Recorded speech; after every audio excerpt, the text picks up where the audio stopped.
Hello दोस्तों, नमस्कार। मैं आप सभी का एक रोजगार यूट्यूब चैनल पर स्वागत करता हूँ। दोस्तों, ये हमारी हिंदी की थर्ड क्लास है और हम बात कर रहे थे लास्ट क्लास में स्वरों का वर्गीकरण के बारे में। हमने स्वरों को समाप्त करते हुए आज हम पढ़ेंगे नेक्स्ट टॉपिक होगा हमारा व्यंजन। और आज हम व्यंजन से स्टार्ट करते हैं। तो स्टार्ट करते हैं दोस्तों। और उस दिन मैंने आपको बता दिया था कि कुल वर्ण मामन होते हैं और किस किस प्रकार से होते हैं, ये आपको समझा दिया है मैंने। तो आज हम बात करते हैं व्यंजन। व्यंजन व्यंजन किसे कहते हैं? व्यंजन क्या होते हैं? जो वर्ण स्वतंत्र रूप से नहीं बोले जाते बल्कि स्वरों की सहायता से बोले जाते हैं, उन्हें हम व्यंजन कहते हैं। डेफिनेशन मैं नोट कर देता हूं बोर्ड पर। जो वर्ण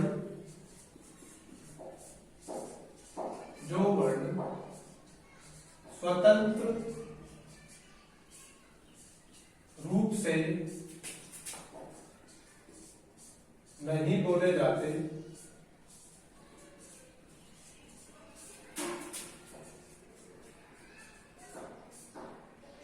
बल्कि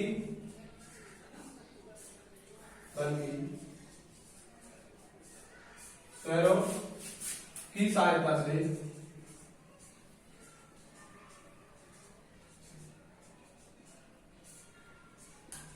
बोले जाते हैं,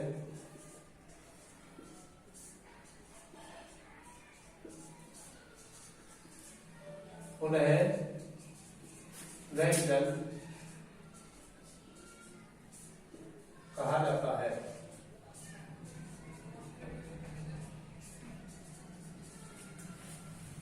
ठीक है। जो वर्ण स्वतंत्र रूप से नहीं बोले जाते बल्कि स्वरों की सहायता से बोले जाते हैं, उन्हें व्यंजन कहा जाता है। और मैं एक उदाहरण देना चाहूंगा इसका कि व्यंजन, जैसे मैं एक व्यंजन लेता हूं, एक व्यंजन लिया मैंने कै, और मैं कै के निर्माण की बात करूं तो कै का जो निर्माण है वो होता है कै प्लस ए। ठीक है। कै का जो निर्माण होता है कै प्लस ए। अब कै जो है, ये जो कै है, इसको हम क्या बोलते हैं? इसको बोला जाता है पूर्ण स्वर नहीं है हमें। पूर्ण स्वर ना कहते हुए इसे हम कहेंगे, क्या कहेंगे? पूर्ण स्वरता कहते हुए इसे क्या कहेंगे? पूर्ण व्यंजन या आधा व्यंजन भी इसे बोल सकते हैं। आधा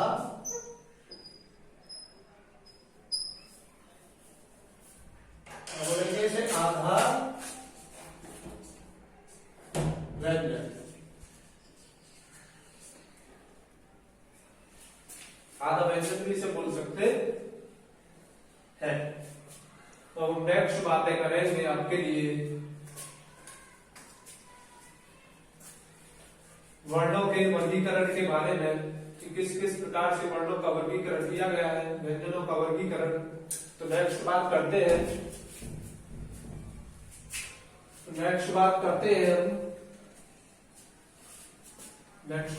हैं उनको के वर्गीकरण के बारे में। आप देख लीजिए थोड़ा। तो ये होते हैं हमारे वर्ण, किस किस प्रकार से वर्णों का वर्गीकरण किया गया है वो थोड़ा देख लीजिए। कै, खे, गे, घे और अंगा। नेक्स्ट चे, छे, जे, झे और इयं। नेक्स्ट टे, ठे, डे, ढे और अणे। नेक्स्ट बात करते हैं ते,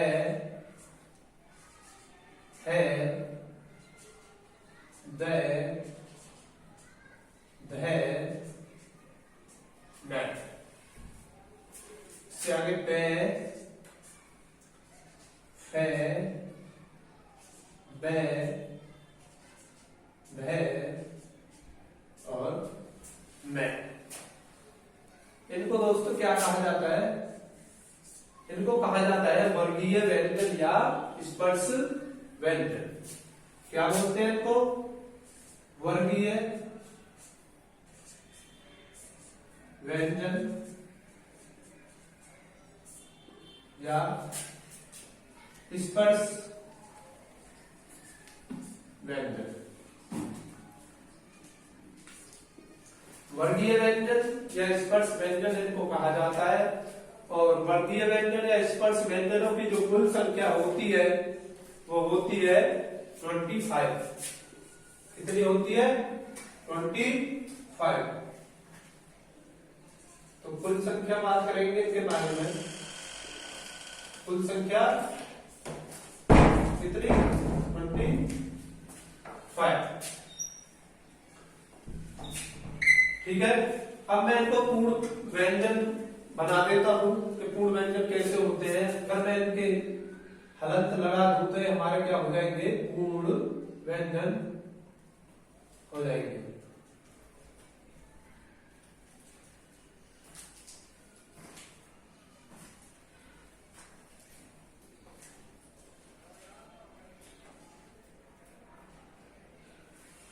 ठीक है दोस्तों।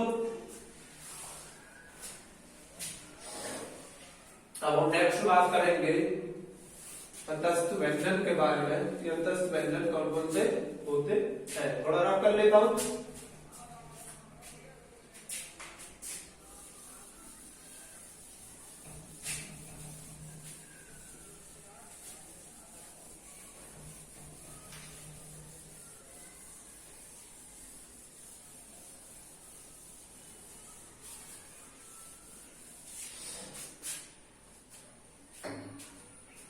हम बात करेंगे अंतस्थ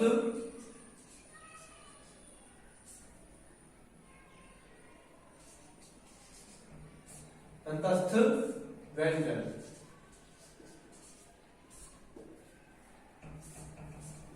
अंतस्थ व्यंजन ये कौन कौन से होते हैं?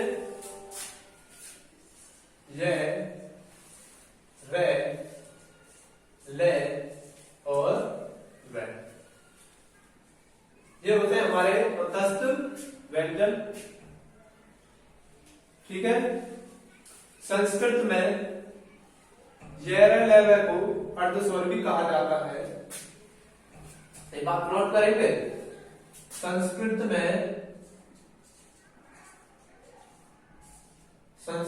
में ये, वे, ले और वे को अर्ध स्वर भी कहा जाता है। ठीक है। संस्कृत में ये, वे, ले, वे को अर्धस्वर भी कहा जाता है। और हिंदी में जो अर्धस्वर होते हैं वो होते हैं हमारे, हम हिंदी की बात करें, हिंदी में अर्धस्वर की बात करें, अर्धस्वर होते हैं कौन कौन से होते हैं? तो होते हैं आपके ये और वे। ये और वे हमारे क्या होते हैं? अर्धस्वर होते हैं। अगर मैं हिंदी में ये वे की बात करूं तो ये और वे को कभी कभी, ये और वे को कभी कभी स्वरों के स्थान पर भी प्रयुक्त कर लिया जाता है। तो थोड़ा रफ कर लेते हैं।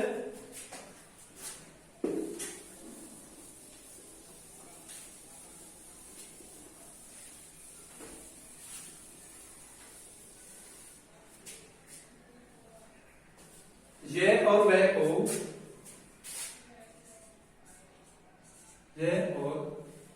ये और वे को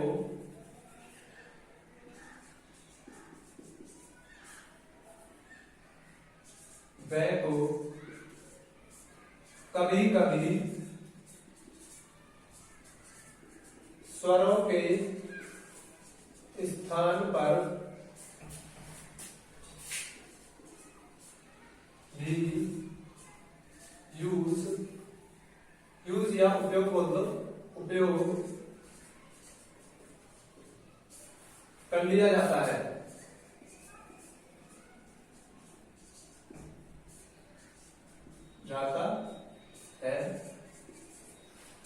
एक एग्जाम्पल देंगे हम आपको, जैसे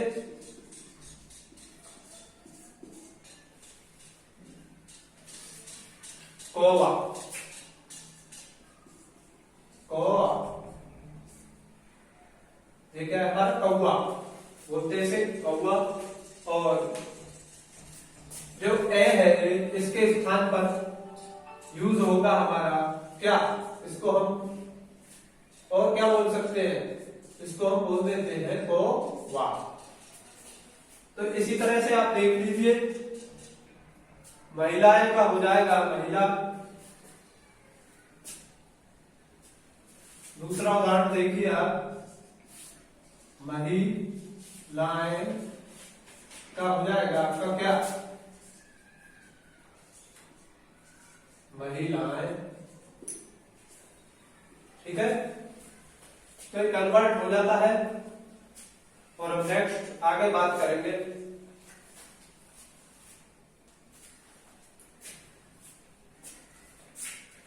हम यहीं पर बात कर लेते हैं आगत स्वर की, कि आगत स्वर का यूज किस प्रकार से होता है, आगत स्वर कौन कौन से होते हैं, किन्हें आगत स्वर कहा जाता है।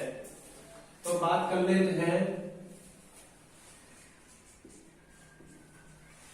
आगत स्वर।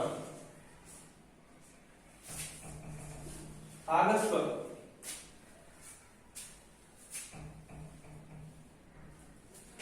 आगत स्वर का जो यूज होता है, आगत स्वर का जो यूज होता है, यदि किसी अंग्रेजी नाम को हम हिंदी में लिख रहे हो तब आगत स्वर का यूज होता है। किसी अंग्रेजी नाम को अगर हम हिंदी में लिख रहे हो तो आगत स्वर का यूज होता है। जैसे कि मैं एक अंग्रेजी शब्द आपके सामने लेता हूं, हॉस्टल, ठीक है। अगर मैं इसके हिंदी की बात करूं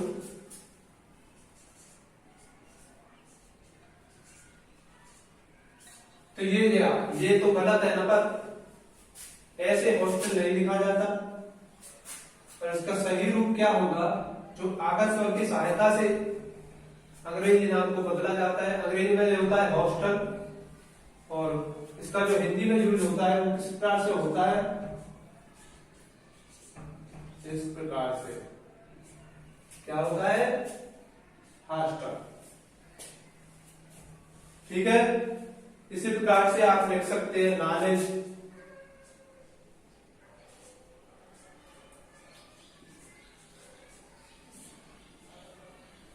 क्या लिख सकते हैं, और कॉलेज,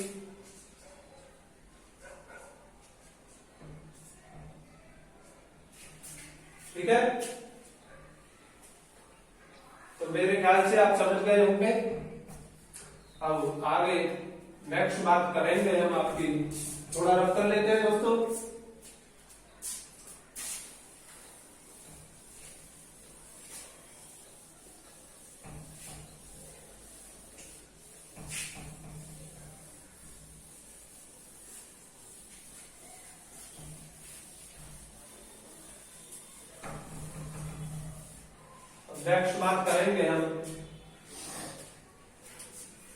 नेक्स्ट बात करेंगे ऊष्मीय व्यंजन। ऊष्मीय व्यंजन या क्या कहा जाता है, संघर्षी व्यंजन।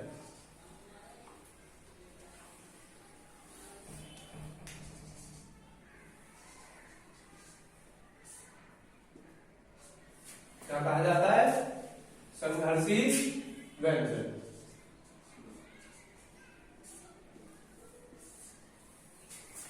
ऊष्मीय व्यंजन या संघर्षी व्यंजन, वे व्यंजन जो हमारे मुख से निकली हुई ध्वनि से गर्म हवा निकलती है उन्हें ऊष्मीय व्यंजन या संघर्षी व्यंजन कहते हैं। तो बात करेंगे वो ऊष्मीय व्यंजन और संघर्षी व्यंजन कौन कौन से वर्ण होते हैं हमारे, तो वो होते हैं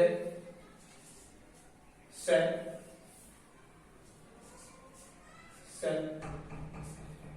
और से। ये से संजम वाली से, षटकोण वाली से और सपेरा वाली से, और एक होता है इसमें है। ठीक है, आई होप चाहता हूं कि आप समझ गए होंगे इसको। और नेक्स्ट बातें करेंगे हम। अब तक आपने जो पढ़े हैं कुल वर्ण, कुल व्यंजन, टोटल तो कितने व्यंजन पढ़े हैं, तो बात करेंगे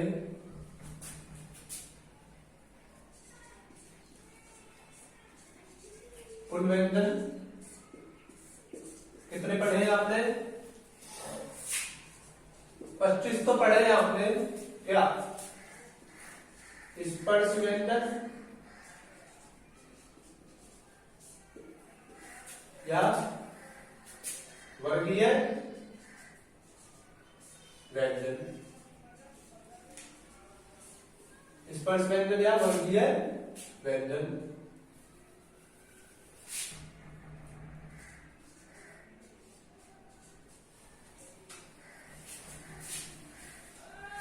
या वर्गीय व्यंजन।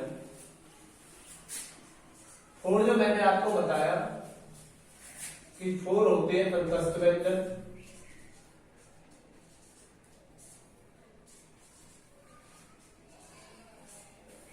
और फोर जो मैंने बात की वो होते हैं आपके ऊष्मीय व्यंजन।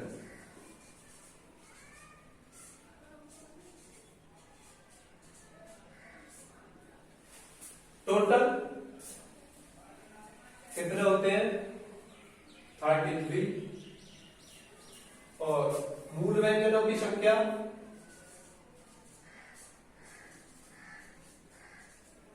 मूल व्यंजनों की कुल संख्या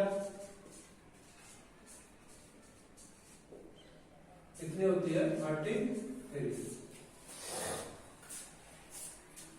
अब हम नेक्स्ट बातें करेंगे आपकी उच्चारण के आधार पर वर्गीकरण। ठीक है, थोड़ा रफ कर लेते हैं।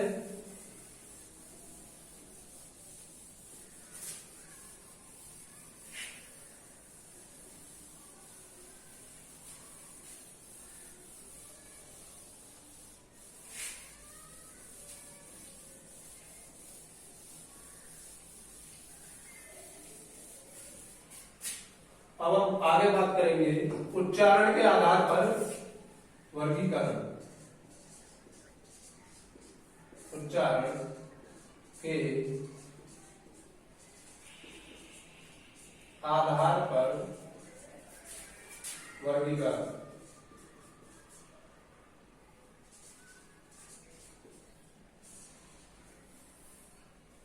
ठीक है, उच्चारण के आधार पर वर्गीकरण।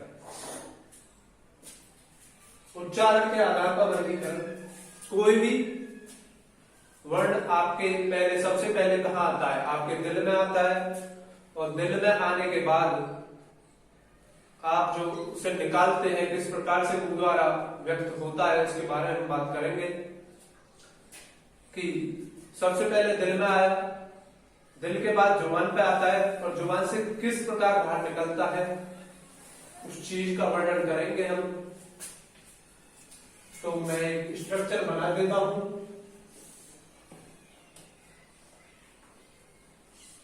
ठीक है, यह बनाएंगे हैं नासिक के द्वार। क्या बनाएंगे? नासिक के द्वार बना लेते हैं। पहले हम बात करते हैं, तो सबसे पहले जो हमारी जो वर्ण है वो सबसे पहले आके कहाँ आता है? वो आता है हमारे कंठ पर। तो अब यहां बात कर लेते हैं कंठ। उसके बाद ऊपर का जो हिस्सा होता है, उससे ऊपर जो हमारी ध्वनि निकलने का प्रयास करती है, वो कहाँ की स्पर्श होती है? तो ये स्पर्श होती है काकल्य तक।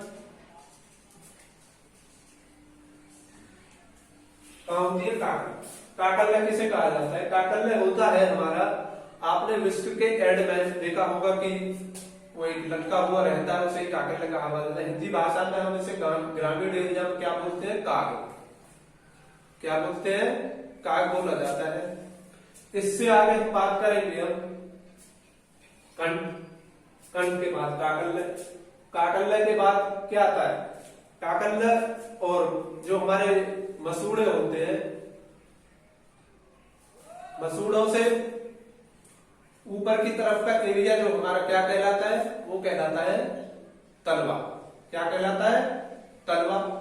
काकल्य से, काकल्य और मसूड़ों से जो ऊपर का एरिया क्या कहलाता है? तलवा। तो थर्ड हम बात करेंगे इसकी तालु। और फोर्थ हम बात करेंगे, आपकी किसकी? मूर्धन्य। मूर्धन्य की बात करेंगे हम। मूर्धन्य जो मसूड़े जो होते हैं हमारे, इनको भी क्या कहा जाता है? मूर्धन्य कहा जाता है।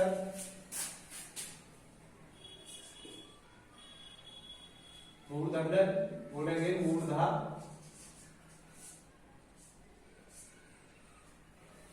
क्या बोलेंगे?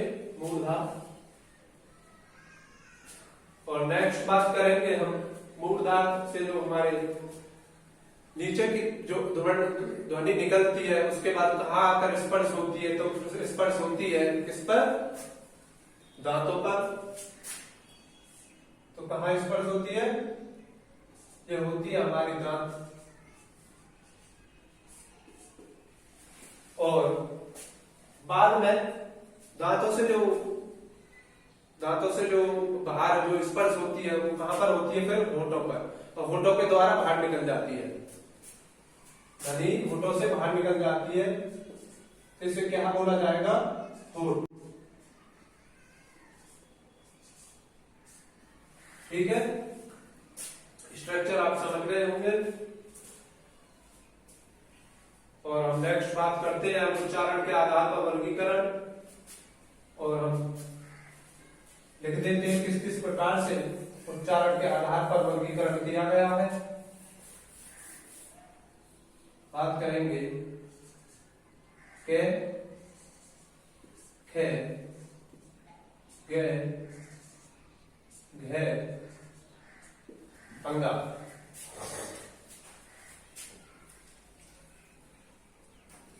चे, छे, जे, झे, और क्या बोलेंगे? इया। नेक्स्ट पे, ठे, डे, ढे और अड़े। ते, थे, दे, धे, ने। नेक्स्ट पे, है, बे, भे, में। अब हम बात करते हैं, इसको क्या बोलता है? केवल। क्या बोलेंगे इसे? केवल, यानी कि कंठ। केवल को आप कंठ से भी याद कर सकते हैं। इसको क्या बोलेंगे? तालु। काकल्य को हम बाद में पढ़ेंगे, आपको नेक्स्ट क्लास में बता दिया जाएगा काकल्य के बारे में, काकल्य क्या होता है। और थर्ड बात करेंगे मूर्धा। जो थर्ड रो है उसे मूर्धा कहा जाता है, और फोर्थ हम बात करेंगे दंत, और फिफ्थ हम बात करेंगे ओष्ठ।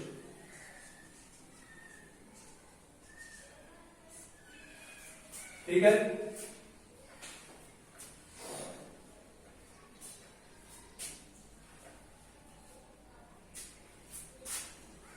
इनको याद कर सकते हैं आप कचट तप से। कचट तप केवल, चेवर्ग, टेवर्ग, तेवर्ग और टेवर्ग। याद करने का जो सरल तरीका है इनका, आप कचट तप याद रख सकते हैं। कचट तप में आएगा पूरा आपका केवल, तालु में आएगा आपका पूरा चेवर्ग, और मूर्धा में आएगा आपका टेवर्ग, और दंत में आएगा आपका तेवर्ग, और ओष्ठ में आएगा आपका टेवर्ग। अगर मैं इनके नंबरिंग की बात करूं तो इसे फर्स्ट,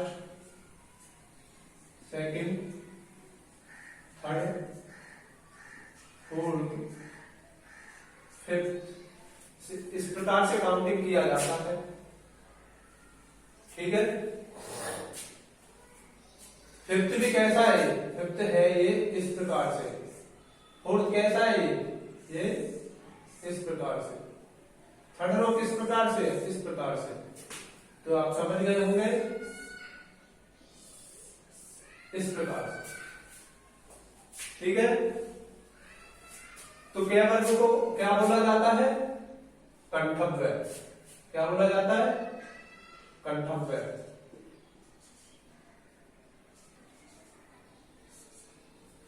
और चेवर्ग को हम क्या बोलते हैं? तालव्य। क्या बोला जाता है? तालव्य। टेवर्ग को मूर्धन्य।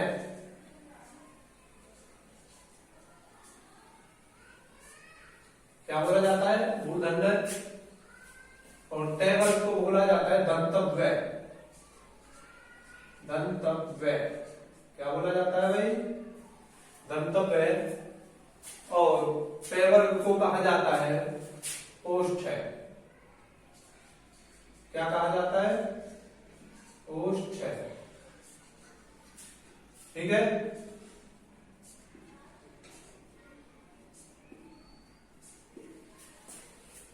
तो हम नेक्स्ट बात करेंगे कि ओष्ठ है। अब हम आगे बात करेंगे आपकी कि उच्चारण के आधार पर और कौन कौन से वर्ण में आते हैं।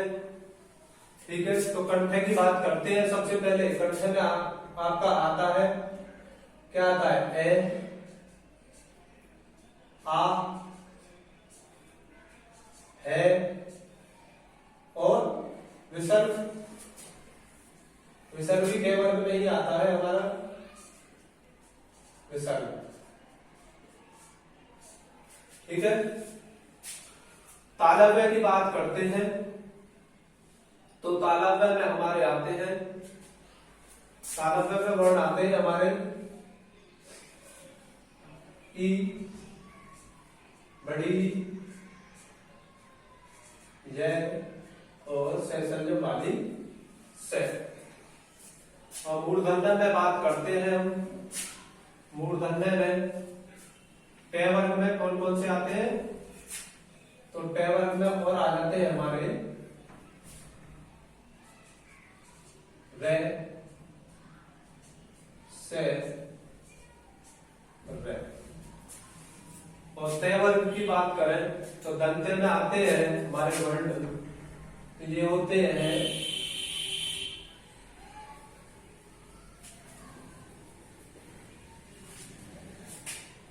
ले, से और जय। कौन सा वाला जय? ये वाला जय नहीं, नुक्ता वाला जय। कौन सा? नुक्ता वाला। मैंने आपको बताया था लास्ट क्लास में कि 5 अक्षरों के आगे ही हम नुक्ता का यूज कर सकते हैं। और वो कौन कौन से अक्षर बताए थे आपको? तो बताए थे कि है, गे, जे और फे। तो ये वो 5 अक्षर है जिनके आगे हम नुक्ता का यूज करते हैं। और नुक्ता की जो खोज की थी शिव प्रसाद हजारे हिंद ने की थी, शिव प्रसाद हजारे हिंद। अब बात करते हैं ओष्ठ की। तो ओष्ठ में होते हैं हमारे ऊ और बड़ा ऊ, ठीक है। के वर्ग में आप देख लीजिए, ये रू और ए आ है और विचर। चे वर्ग यानी कि तालु वर्ग, तालु वर्ग में आप देखेंगे चे, छे, जय, झय और इय और ई, बड़ी ई, ये और से। इस प्रकार से आप सभी देख लीजिए। और इसको याद करने का एक सरल तरीका आप देखेंगे कि आप इसको किससे याद कर सकते हैं। आप इसको थोड़ा मिटा देता हूं वैसे।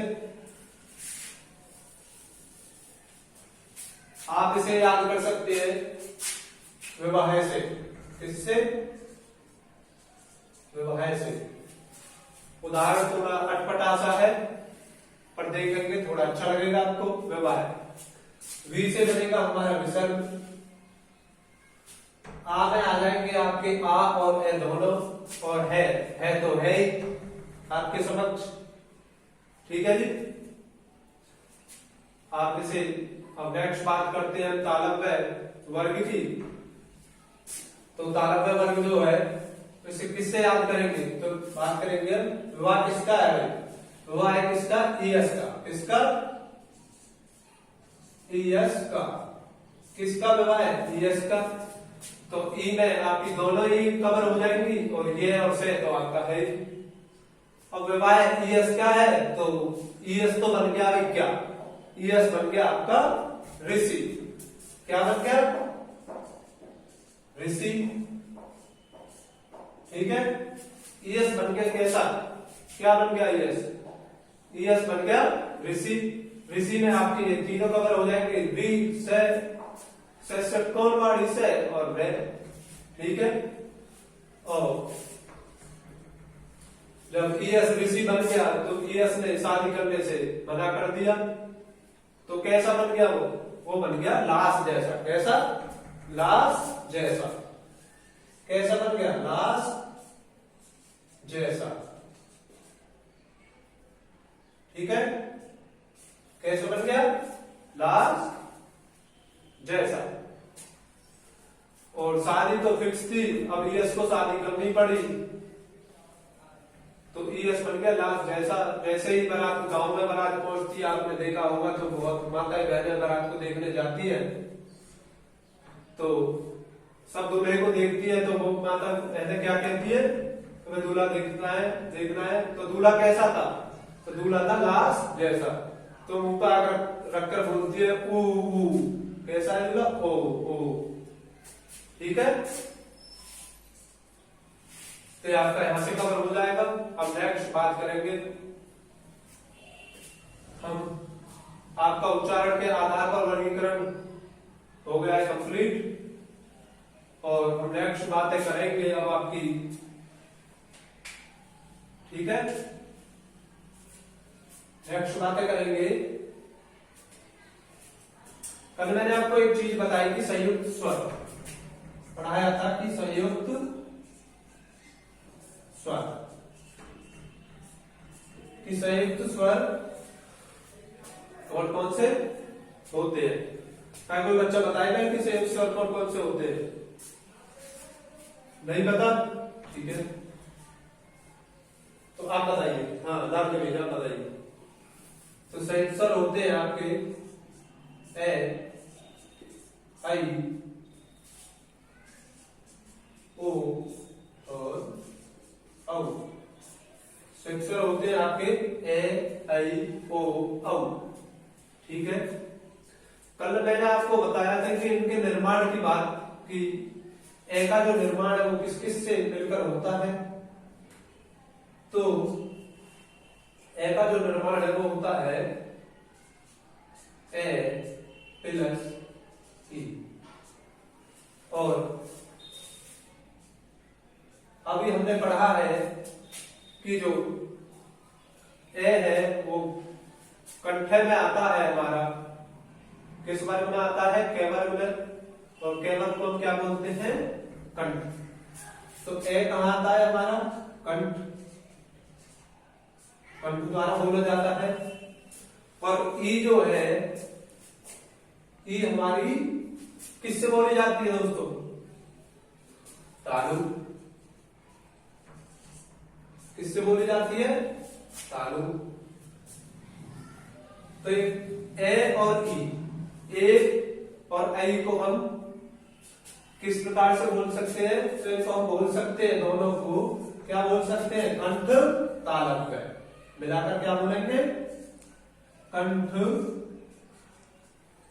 तालव्य। क्या बोलेंगे? कंठ तालव्य। ठीक है, कंठ तालव्य। ये हमारे दोनों कवर हो जाते हैं। ऐसे ही मैंने आपको बताया था कल कि ओ का निर्माण किस किस से होता है? तो ओ का निर्माण की जो बात थी, ए प्लस उ, ए प्लस उ से होती थी। और ए की हम बात करें तो ए का जो उच्चारण वर्ण है, उच्चारण वर्ग है, वो है क्या है? कंठ वर्ग। किससे बोला जाता है? कंठ से। और उ किससे बोला जाता है हमारा? ओष्ठ। किससे? ओष्ठ वर्ग द्वारा। ठीक है, तो ये ओ और औ तो क्या कहा जाएगा? ये दोनों किससे मिलकर बने हैं? या किस प्रकार से बोले जाते हैं? दोनों को कंठ ओष्ठ द्वारा ये बोले जाते हैं, कंठ ओष्ठ। ठीक है, कंठ ओष्ठ द्वारा बोले जाते हैं। आप समझ में होंगे। नेक्स्ट बात करेंगे, थोड़ा रफ कर लेते हैं। ठीक है,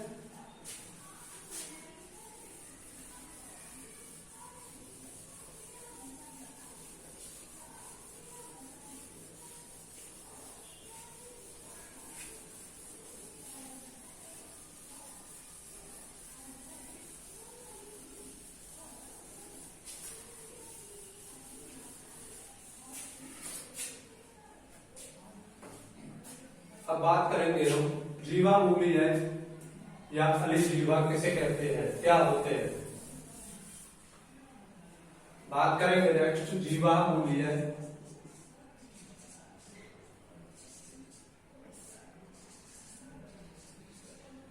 जीवा मूली है या अलिजीवा।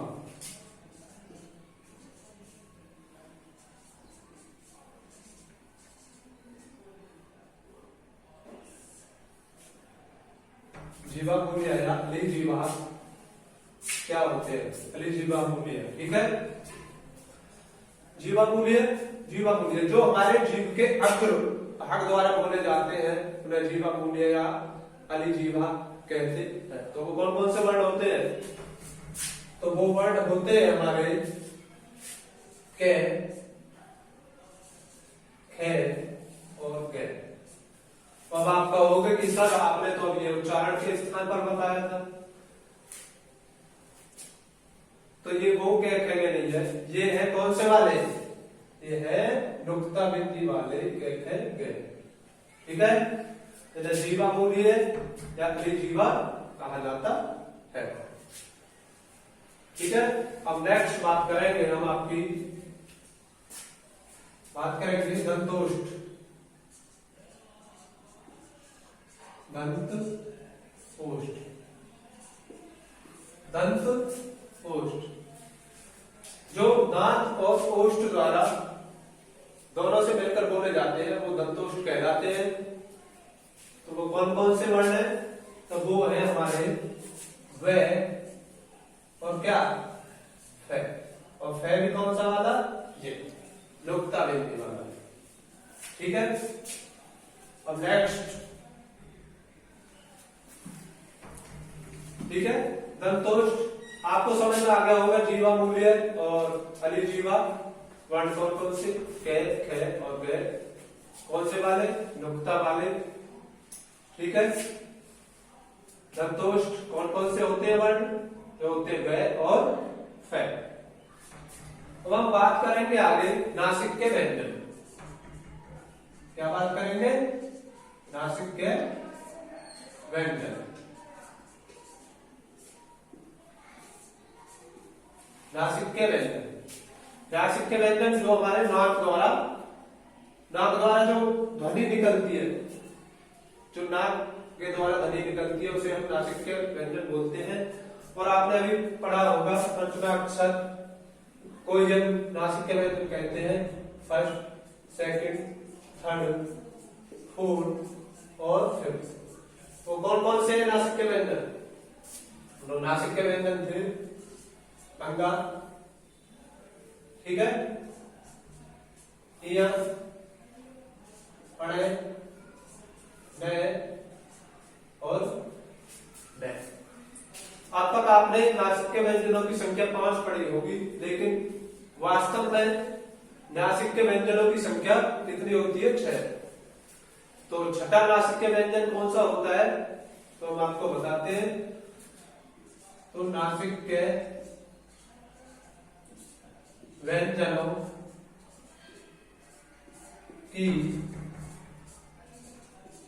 कुल संख्या कितनी होती है, 6। और वो कौन कौन से होते हैं, अंगा, इया, अणे, ने और मैं, और एक जो होता है वो होता है अनुस्वार। अनुस्वार भी हमारा क्या कहलाता है, नासिक के व्यंजन। तो नासिक के व्यंजनों की कुल संख्या 6। और कौन कौन से हैं ये, अंगा, इया, अणे, ने, मैं और अनुस्वार। ठीक है, अब बात करते हैं नासिक के व्यंजन में ही, बात करते हैं नासिक के व्यंजन में ही अनुनासिक, अनुनासिक और कौन से, निम्नुनासिक, निम्नुनासिक, अनुनासिक और निम्नुनासिक। अनुनासिक व्यंजन कौन कौन से होते हैं, अनुनासिक व्यंजन, अनुनासिक व्यंजन होते हैं हमारे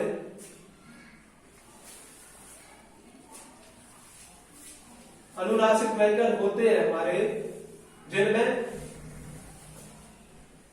शिरोरेखा के ऊपर अनुस्वार का प्रयोग हो, उन्हें अनुनासिक व्यंजन कहते हैं। और निम्नुनासिक, जिनमें शिरोरेखा के ऊपर अनुस्वार का प्रयोग ना हो, उन्हें निम्नुनासिक कहते हैं। तो अनुनासिक होते हैं हमारे ए, आ, और भी बहुत से वर्ण हो सकते हैं।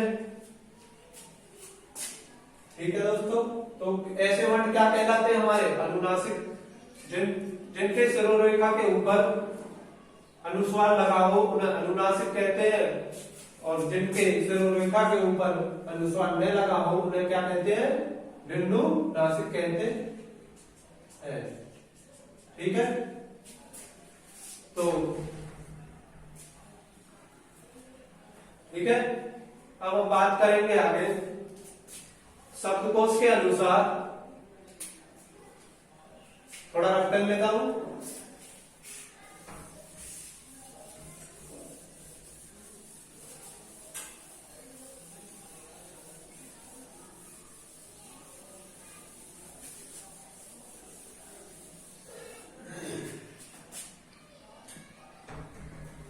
शब्दकोश के अनुसार चांद बिंदी जो है हमारी वो भी अयोपाय कहलाती है। क्या है दोस्तों, शब्दकोश के अनुसार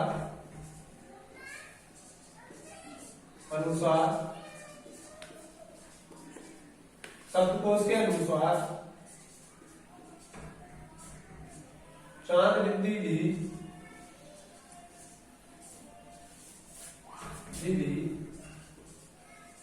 अलोप पार होती है।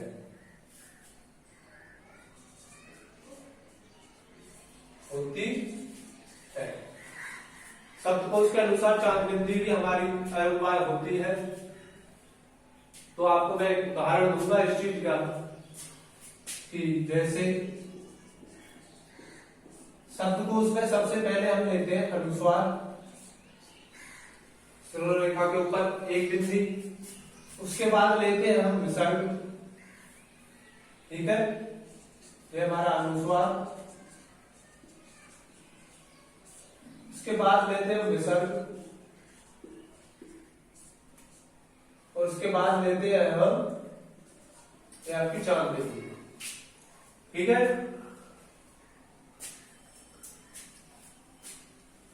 शब्दकोश के अनुसार इनका क्रम यही होता है। शब्दकोश के अनुसार चांद बिंदी अयोपाय होती है और शब्दकोश के अनुसार इनका जो क्रम होता है वो इस प्रकार से होता है। और नेक्स्ट हम बात करेंगे, एक उदाहरण देता हूं मैं आपको, जैसे कि के बाद छत्री भी शब्दकोश के अनुसार आ सकती है। वो किस प्रकार से होगी, जैसे शब्दकोश के अनुसार कुछ वर्ण शब्द दिए गए हैं, उन्हें क्रम में लगाएं। ठीक है, शब्दकोश के अनुसार कुछ शब्द दिए गए हैं, उन्हें क्रम में लगाइए। तो होगा इसका कान, काल, कालिक और कांच। अब मैं बात करूं शब्दकोश के अनुसार, शब्दकोश के अनुसार इन्हें क्रम में लगाइए। तो सबसे पहले हम बात करेंगे इस क्रम में हमको लगाना है। तो हमें क्या दिया है वाक्य में कि ना तो इसमें अनुस्वार है ना इसमें विसर्ग है, और क्या है, सिर्फ चांद बिंदी लगी हुई है।